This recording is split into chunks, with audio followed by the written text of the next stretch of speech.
ಒಂದಾನೊಂದು ಕಾಲದಲ್ಲಿ ಬೆಟ್ಟಗಳ ನಡುವೆ ಇರುವ ಒಂದು ಸಣ್ಣ ಹಳ್ಳಿಯಲ್ಲಿ ತೇಜ ಎಂಬ ಯುವಕ ವಾಸಿಸುತ್ತಿದ್ದನು. ತೇಜ ತನ್ನ ಬೆಚ್ಚಗಿನ ನಗು, ಸಹಾನುಭೂತಿಯ ಹೃದಯ ಮತ್ತು ಉನ್ನತ ಶಕ್ತಿಯಲ್ಲಿ ಅಚಲವಾದ ನಂಬಿಕೆಗೆ ಹೆಸರುವಾಸಿಯಾಗಿದ್ದಾನೆ. ದೇವರು ಎಲ್ಲರಿಗೂ ಒಂದು ಯೋಜನೆಯನ್ನು ಹೊಂದಿದ್ದಾನೆ ಮತ್ತು ಜೀವನವು ಎಷ್ಟೇ ಸವಾಲಿನದ್ದಾಗಿದ್ದರೂ ಎಲ್ಲವೂ ಒಂದು ಕಾರಣಕ್ಕಾಗಿ ಸಂಭವಿಸಿದೆ ಎಂದು ಅವರು ದೃಢವಾಗಿ ನಂಬಿದ್ದರು. ಒಂದು ದಿನ ತೇಜ ಹಳ್ಳಿಯ ಮಾರುಕಟ್ಟೆಯ ಮೂಲಕ ನಡೆದುಕೊಂಡು ಹೋಗುತ್ತಿದ್ದಾಗ ಮರದ ಕೆಳಗೆ ಕುಳಿತಿದ್ದ ಒಬ್ಬ ಮುದುಕನನ್ನು ಅವನು ಗಮನಿಸಿದನು. ಆಳವಾದ ಆಲೋಚನೆಯಲ್ಲಿ ಕುತೂಹಲ ಉತ್ತುಂಗಕ್ಕೇರಿತು. ಅವರು ಒಂದು ರೀತಿಯ ನಗುವಿನೊಂದಿಗೆ ಅವನ ಬಳಿಗೆ ಬಂದು ಕೇಳಿದರು, ಕ್ಷಮಿಸಿ ಸರ್, ನಿಮಗೆ ಏನಾದರೂ ತೊಂದರೆಯಾಗುತ್ತಿದೆ? ಮುದುಕ ತಲೆ ಎತ್ತಿ ನೋಡಿದನು. ಅವನ ಕಣ್ಣುಗಳು ದುಃಖ ಮತ್ತು ರಾಜೀನಾಮೆಯ ಮಿಶ್ರಣದಿಂದ ತುಂಬಿದ್ದವು. ಮಗನೇ, ನಾನು ಎಲ್ಲವನ್ನೂ ಕಳೆದುಕೊಂಡಿದ್ದೇನೆ ಎಂದು ಅವರು ಭಾರವಾದ ನಿಟ್ಟುಸಿರಿನೊಂದಿಗೆ ಹೇಳಿದರು. ನಾನು ಒಮ್ಮೆ ಶ್ರೀಮಂತ ವ್ಯಾಪಾರಿಯಾಗಿದ್ದೆ, ಆದರೆ ದುರದೃಷ್ಟವು ನನಗೆ ಸಂಭವಿಸಿದೆ. ನಾನು ನನ್ನ ಸಂಪತ್ತು, ನನ್ನ ಕುಟುಂಬ ಮತ್ತು ನನ್ನ ಭರವಸೆಯನ್ನು ಕಳೆದುಕೊಂಡಿದ್ದೇನೆ.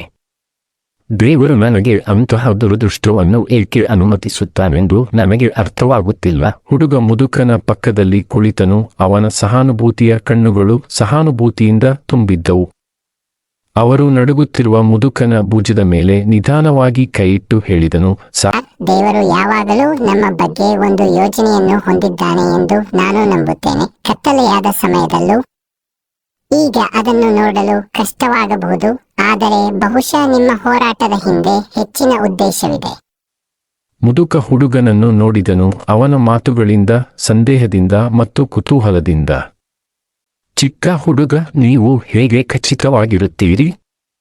ನನ್ನ ಸುತ್ತಲೂ ಎಲ್ಲವೂ ಕುಸಿದಿದೆ ಎಂದು ತೋರುತ್ತಿರುವಾಗ ಯೋಜನೆ ಇದೆ ಎಂದು ನೀವು ಹೇಗೆ ನಂಬುತ್ತೀರಿ? ಹುಡುಗ ಮುಗುಳ್ನಕ್ಕೂ ಅವನ ಧ್ವನಿಯೂ ಅಚಲವಾದ ದೃಢವಿಶ್ವಾಸದಿಂದ ತುಂಬಿತ್ತು. ಸರ್, ನೀವು ಯಾವತ್ತಾದರೂ ನೇಕಾರರನ್ನು ಕೆಲಸದಲ್ಲಿ ನೋಡಿದ್ದೀರಾ? ಮುದುಕ ತಲೆ ಅಲ್ಲಾಡಿಸಿದ. ನಾನು ನಿಮಗೆ ಒಂದು ಕಥೆಯನ್ನು ಹೇಳುತ್ತೇನೆ. ಹುಡುಗ ಕತೆ ಹೇಳಲು ಪ್ರಾರಂಭಿಸಿದರು. ಒಮ್ಮೆ ನುರಿತ ನೇಕಾರನು ಅತ್ಯಂತ ಸಂಕೀರ್ಣವಾದ ಮತ್ತು ಸುಂದರವಾದ ವಸ್ತ್ರಗಳನ್ನು ರಚಿಸಿದನು. ಅವರ ಕೆಲಸದ ಕಲಾತ್ಮಕತೆ ಮತ್ತು ನಿಖರತೆಗೆ ಜನರು ಆಶ್ಚರ್ಯಚಕಿತರಾದರು. ದಿನ ಅಪರಿಚಿತರು ನೇಕಾರರ ಬಳಿಗೆ ಬಂದು ಕೇಳಿದರು, ನೀವು ಅಂತಹ ಭವ್ಯವಾದ ವಸ್ತ್ರಗಳನ್ನು ಹೇಗೆ ರಚಿಸುತ್ತೀರಿ? ನೇಕಾರನು ಮುಗುಳ್ನಕ್ಕೂ ಉತ್ತರಿಸಿದನು, ನನ್ನ ಪ್ರೀತಿಯ ಸ್ನೇಹಿತ, ಇದು ನಂಬಿಕೆ ಮತ್ತು ತಾಳ್ಮೆಯ ಪ್ರಕ್ರಿಯೆ. ನೀವು ನೋಡಿ, ನಾನು ಕೆಲಸವನ್ನು ಪ್ರಾರಂಭಿಸಿದಾಗ ಮಾದರಿಯು ನನ್ನ ದೃಷ್ಟಿಯಲ್ಲಿ ಮರೆಮಾಡಲ್ಪಟ್ಟಿದೆ. ನಾನು ನೋಡುತ್ತಿರುವುದು ಎಳೆಗಳ ಅವ್ಯವಸ್ಥೆ. ಆದರೂ ನನ್ನ ಹೃದಯದೊಳಗೆ ಇರುವ ವಿನ್ಯಾಸವನ್ನು ನಾನು ನಂಬುತ್ತೇನೆ ಮತ್ತು ನಾನು ಕೆಲಸ ಮಾಡುವ ಪ್ರತಿಯೊಂದು ದಾರಕ್ಕೂ ಒಂದು ಉದ್ದೇಶವಿದೆ ಎಂದು ನಾನು. ಮುದುಕನು ಗಮನವಿಟ್ಟು ಆಲಿಸಿದನು. ಅವನ ನೋಟವು ಹುಡುಗನ ಮೇಲೆ ನಿಂತಿತು. ಹುಡುಗ ಹೇಳುತ್ತಾನೆ, ಅಂತೆ ಸಾರ್ ಮುಂದುವರೆದಿದೆ. ನಮ್ಮ ಜೀವನವು ದೇವರ ಕೈಯಿಂದ ನೇಯ್ದ ವಸ್ತ್ರಗಳಂತೆ.